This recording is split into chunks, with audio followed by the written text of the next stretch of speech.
Good morning, students. Let us start the 5th standard EVS. We have completed two parts of the EVS, means chapter 1 understanding our relations. दो part हम लोग complete कर चुके हैं. अभी इसका है थर्ड ए और आफ्टर दैट थर्ड, उसके बाद में अभी हमने थर्ड ए डाला है. उसके बाद जो आएगा इसका लिंक वो होगा आपका third and then fourth and next जो भी है आपका. तो अंडरस्टैंडिंग आवर रिलेशंस हमने प्रीवियस चैप्टर में क्या पढ़ा था, प्रीवियस लेक्चर में क्या पढ़ा था बेटा? What is the nuclear family, what is the joint family, हाँ, what are the foster parents, their adopted childs, ठीक है. और उसके बाद हमने क्या किया था? Thinking and aliking, looking alike, यानी कि किसी की सोच, किसी की शक्ल, किसी की आदतें, वो सारी की सारी क्या होता है. जनरली आपने नहीं सुना बेटा कि कई बार आपको कोई देखता है और कहता है अरे आपकी शक्ल बिल्कुल आपके पापा पे गई है, या कोई कहता है आपकी शक्ल बिल्कुल आपकी मम्मी पे गई है, बुआ पे गई है, दादी पे गई है, ठीक है. या फिर अरे ये इसकी आवाज़ बिल्कुल अपनी मम्मी पे गई है, ठीक है. या कई सारे जो मैनर होते हैं, तौर तरीके होते हैं, हम लोग कहीं ना कहीं हमारे किसी फैमिली मेम्बर से मिलते होते हैं. Can you tell me why this is so? ऐसा क्यों होता है? बिकॉज हेरिडिटरी कैरेक्टर्स के कारण होता है. What are the reason? These are the reasons, that is the hereditary character. And what are the characters, hereditary characters? The physical characters are inherited by the children from their parents and these characters are called hereditary characters. कुछ physical characters ऐसे होते हैं बेटा जो अपने parents के द्वारा बच्चों में ट्रांसफ़र होते हैं and that characters is known as the hereditary character. The transfer of character from one generation to the next generation is called inheritance.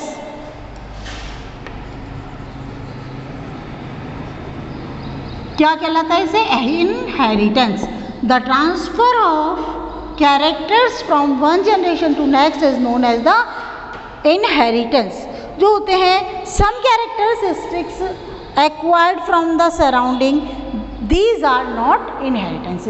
मतलब कुछ जो चीज़ें होती हैं, कुछ कैरेक्टर्स जो होते हैं इंसान के अंदर, वो क्या होता है, वो अपनी सराउंडिंग से लेते हैं. जब हम लोग कहते हैं ना गलत संगत में मत बैठो, जैसी संगत में बैठोगे वैसा हो जाएगा, जैसा आपको माहौल मिलता है वैसा ही आप बनोगे.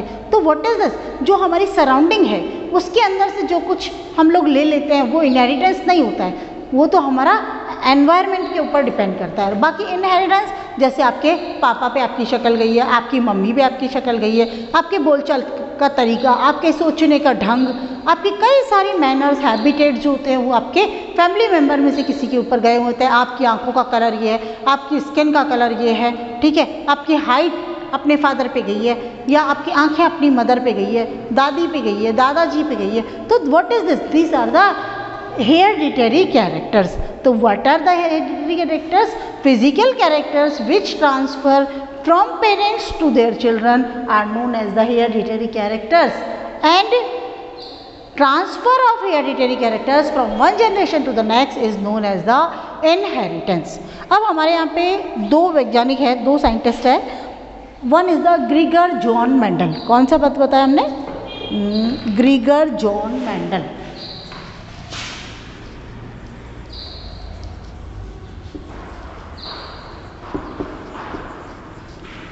What are the Grigor John? Who is the Grigor John Mendel? Grigor John Mendel क्या है?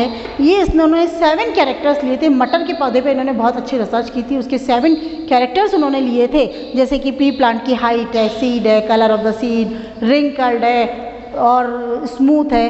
तो इस तरह से 7 कैरेक्टर्स लिए थे कलर के अंदर और फिजिकल कैरेक्टर्स में. And formulated the law of inheritance. इन्होंने क्या बनाया था बेटा? एक लॉ बनाया था जिसको हम कहते हैं लॉ ऑफ इनहेरिटेंस. इसको उन्होंने क्या बनाया था? लॉ ऑफ इनहेरिटेंस बनाया था. और उसके बाद में इन्होंने क्या किया कि उन्हें इस बात के लिए आज भी बहुत माना जाता है, बहुत उनकी रेस्पेक्ट की जाती है और इन्हें कहा जाता है फादर ऑफ जेनेटिक्स. क्या कहते हैं? Father of genetics.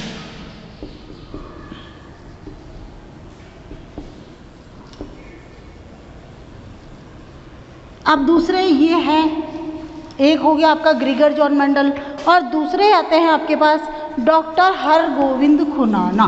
कौन है? डॉक्टर हरगोविंद खुराना। ये एक्चुअली थे, they are from the India, but for the research and study they went to the America.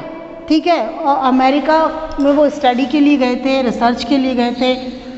Doctor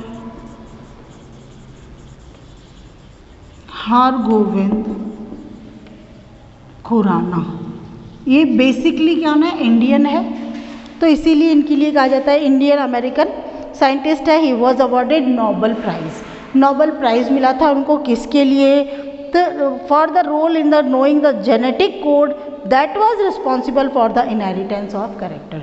माने कि जो जेनेटिक कोड जो होता है, जो कि रिस्पॉन्सिबल होता है एक जनरेशन से दूसरी जनरेशन में कैरेक्टर्स को इनहेरिटेंस करने के लिए, ट्रांसफ़र करने के लिए। और he was also responsible for the construction of the first artificial gene. इन्होंने क्या बनाया था? फर्स्ट आर्टिफिशियल जीन बनाया था, और इस बात के लिए भी इनको जाना जाता है। उनको नोबेल पुरस्कार मिला था। He was awarded the Nobel पुरस्कार किसके लिए? For the knowing the genetic code. उन्होंने जेनेटिक कोड बनाए थे, वो that was responsible for the inheritance of characters. The inheritance of characters not only limited in the animals but also in the plants also. जो inheritance होता है character का एक generation से दूसरी जनरेशन में जो ट्रांसफ़र होता है, वो प्लांट एनिमल्स तक सीमित नहीं होता है, वो उसमें प्लांट्स में भी होता है। That is why a lion is resemble to his cub. और यही एक कारण है, आपने देखा होगा जो शेर होता है वो क्या होता है? रिजेंबल्स इट्स कब, सॉरी रिकॉग्नाइज इट्स कब। एक शेर क्या करता है? अपने बच्चे को वो पहचान लेता है। And cow recognises it's काल्फ। एक गाय जो होती है वो अपने बच्चे को पहचान लेती है। Actually even organism have some characters. अच्छा एक बात बताइए, आपकी मदर है, बहुत सारे आप लोग बैठे हैं, एक क्लास के अंदर आती है और फाइंड आउट करती है that he is my boy, she is my daughter. तो क्यों? तो यही एक process of inheritance of characteristic है। किसी और बच्चे को देख के तो वो नहीं कहती कि ये मेरा बच्चा है, नहीं कहती है ना, वो आपको ही कहेगी क्योंकि आप ही उनके बेटे हो या आप उनके बेटी हो। तो actually every organism have some characters for his oblique her parents. कुछ कैरेक्टर्स होते हैं but few characters are different. कुछ कैरेक्टर उसके सेम होते हैं और कुछ जो होते हैं वो डिफरेंट होते हैं। Even in case of twins, जब देखिए अगर हम कई बार जो होता है ट्विंस होते हैं, जुड़वा बच्चे होते हैं, तो उसमें some of the characters are different. दोनों के अंदर सिमिलर है, शक्ल भी सिमिलर है, आते भी सिमिलर है, लेकिन कुछ डिफरेंट होता है।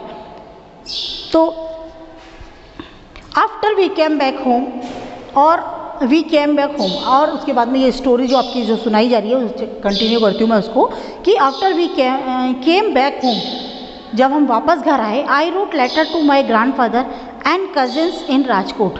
मैंने अपने दादाजी और कजिन्स को राजकोट में पत्र लिखा। We usually communicate with them through telephone. ज़्यादातर हम लोग उनसे क्या करते हैं? फ़ोन के द्वारा, टेलीफोन के द्वारा बातचीत करते हैं। We exchange greeting card with them also on special occasion such as the Diwali. तो हमने क्या करते हैं? ग्रीटिंग कार्ड जो होते हैं वो भी हम लोग जो होता है एक्सचेंज करते हैं, माने हम अपने ग्रीटिंग्स उनको भेजते हैं और वो अपने ग्रीटिंग कार्ड हमें भेजते हैं। दिवाली है, होली है, न्यू ईयर है आपका।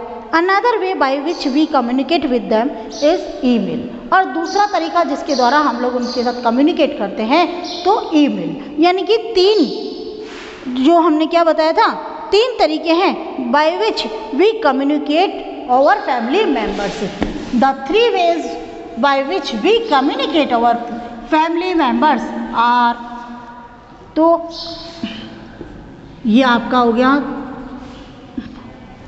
Three manner by which we communicate them. तो पहला नंबर है बाय राइटिंग अ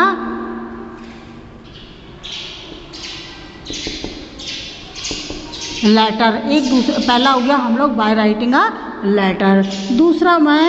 दूसरा क्या हो जाता है? Exchange by exchanging greeting card.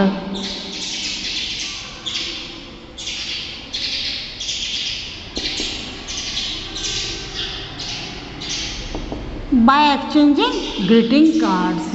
अब तीसरा अगर हम लोग बात करते हैं तो कौन सा हो गया है? we communicate with them is email, by email. email माने इलेक्ट्रॉनिक मेल. इसके अंदर क्या होता है कि आप कंप्यूटर के अंदर या अपने लैपटॉप के अंदर में, आजकल तो कंप्यूटर से भी जाती है, फ़ोन से भी चली जाती है. कंप्यूटर से तो जाती है लेकिन फ़ोन से भी चली जाती है क्योंकि एडवांस फ़ोन आ गए हमारे पास में. तो ईमेल दूसरा एक लैपटॉप से भी भेज सकते हैं हम लोग. तो डेस्कटॉप, लैपटॉप, मोबाइल, इन सब से हम क्या कर सकते हैं, ईमेल के द्वारा, यानी कि रिटर्न के अंदर लिख देते हैं और बटन प्रेस किया तो वहाँ पर आपके ईमेल जो होते हैं वो सेंड हो जाती है. तो ये 3 तरीके हैं by which we can communicate our parents, our relatives, our knowing person. हमारे जानने वाले हैं, पेरेंट्स हैं, माता पिता, उन सबसे कर सकते हैं. एज वी केम, मतलब my father told me we must try our best to strengthen the bond between our family members. और मेरे पिताजी ने मुझे, मेरे पापा ने मुझे क्या बताया कि हमको हमारे जो फैमिली मेम्बर्स हैं, हमारा और हमारे फैमिली मेम्बर्स के बीच में जो रिलेशन है, जो एक बॉन्डिंग है, उसको मजबूत बनाना चाहिए, स्ट्रेंथन बनाना चाहिए. STRENGTHN, स्ट्रेंथन माने उसको मजबूत बनाना. तो ये वाला जो चैप्टर है यहीं पे मैं स्टॉप करती हूँ बेटा. We will continue the chapter tomorrow in the next, and it will after this part 3rd will be available. Okay, thank you.